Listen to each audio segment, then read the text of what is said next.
Elle a surpris tout le monde quand elle est arrivée en 2016 à la présidence de la République.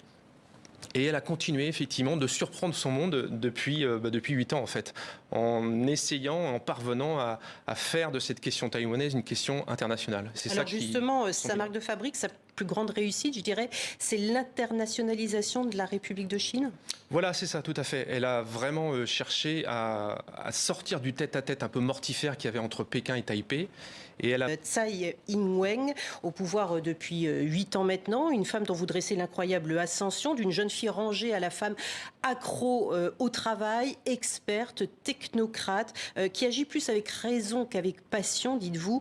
C'est une personnalité qui reste une personnalité atypique dans un paysage politique taïwanais qui a été longtemps peuplé d'hommes, de tribuns, qui s'exprimaient en taïwanais, qui s'exprimaient en faisant beaucoup de promesses électorales, etc. Ce n'est pas du tout son cas.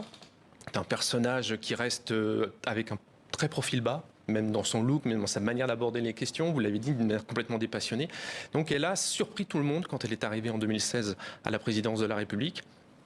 Et elle a continué effectivement de surprendre son monde depuis 8 ans en fait, en essayant, en parvenant à faire de cette question taïwanaise une question internationale. C'est Alors ça justement, sa marque de fabrique, sa plus grande réussite, je dirais, c'est l'internationalisation de la République de Chine. Voilà, c'est ça, tout à fait. Elle a vraiment cherché à sortir du tête-à-tête un peu mortifère qu'il y avait entre Pékin et Taipei. Et elle a vraiment, quand elle est arrivée, d'une part à la tête du parti en 2008 et ensuite à la présidence en 2016, elle a vraiment cherché à ouvrir l'île. Ça a vraiment été quelque chose, un de ses projets, un de ses...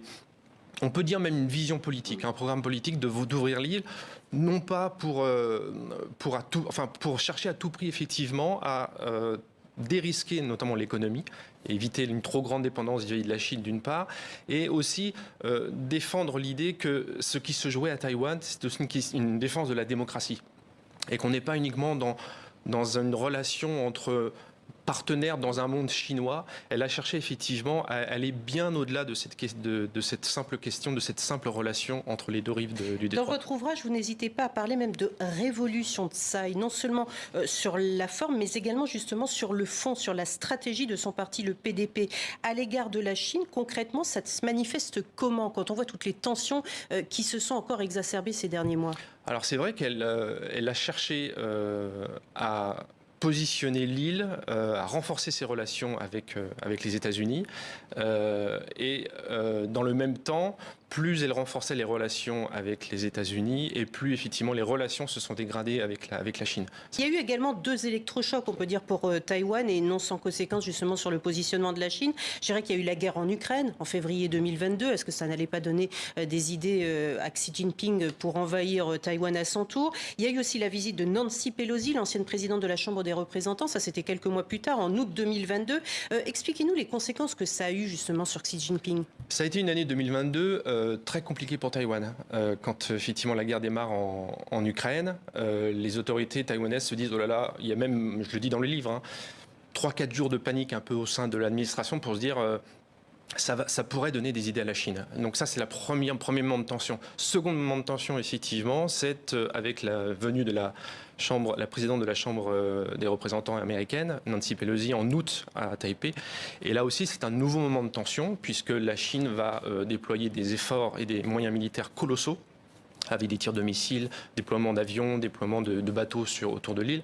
Et Xi Jinping, effectivement, a voulu en 2022, montrer que c'était une question qui était au cœur de l'identité même chinoise et qu'il ne voulait en aucune manière avoir à négocier avec les États-Unis sur cette question de la République de Chine, de Taïwan.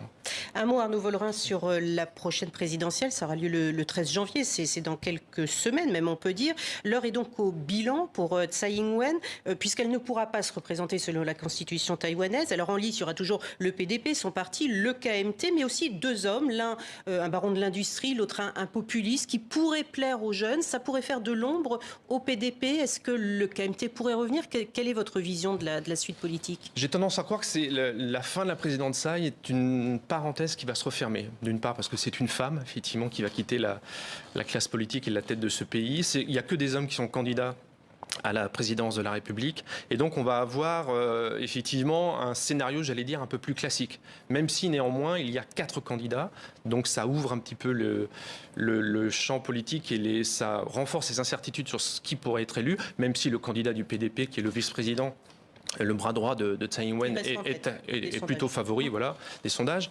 Mais on rentre dans une période d'incertitude et les deux, j'allais dire, outsiders en quelque sorte de cette présidentielle, Terry Gou, vous l'avez mentionné, le président de Foxconn, et le candidat indépendantiste Ko Wen-jo vont tenter effectivement de perturber ce jeu qui, depuis des années, a fait la vie politique de Taïwan entre le DPP et le KMT.